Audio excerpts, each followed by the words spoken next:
Bang Mizan, saya dari Kulai. Saya nak jumpa Bausut dengan Bang Mizan. Jemput datang. Boleh aja. Kalau misalnya kata kalau kita free, insya-Allah apa yang tak bolehnya, jemputlah datang. Ya. Boleh ambil nombor telefon kawan.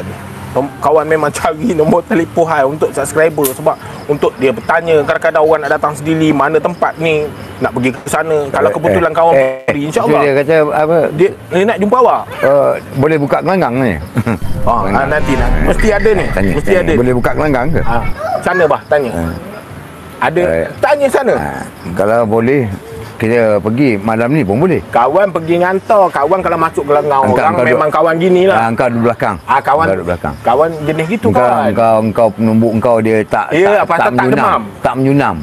Oh, dia nak kena Dia nak kena menyunam. Jadi engkau duduk belakang, biar aku depan. Yalah. Saya tanya ya, okey. Habis kalau awak terkapar nanti. Dia tak boleh terkapar sebab menyunam, bodoh. Engkau ni bodoh juga Mizan. Ketawa. Kau jangan simpan-simpan nak ketawa. Kau ketawa je, orang tua ni memang gini. Aduh. Orang cakap menyunam, dia kata terkapar ke? Tak bah, kalau awak terkapar macam mana?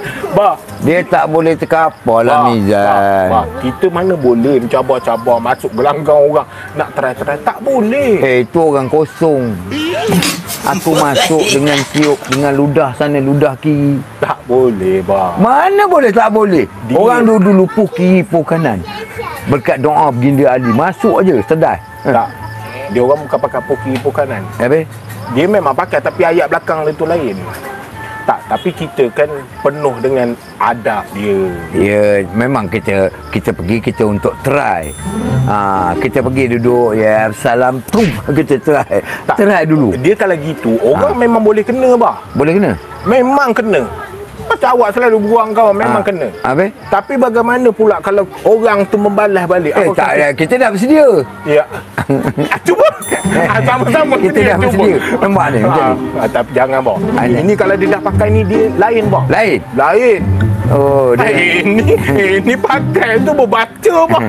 Aku pun membaca juga. Ya, kau tahu. Kau lengan. Ya, bah.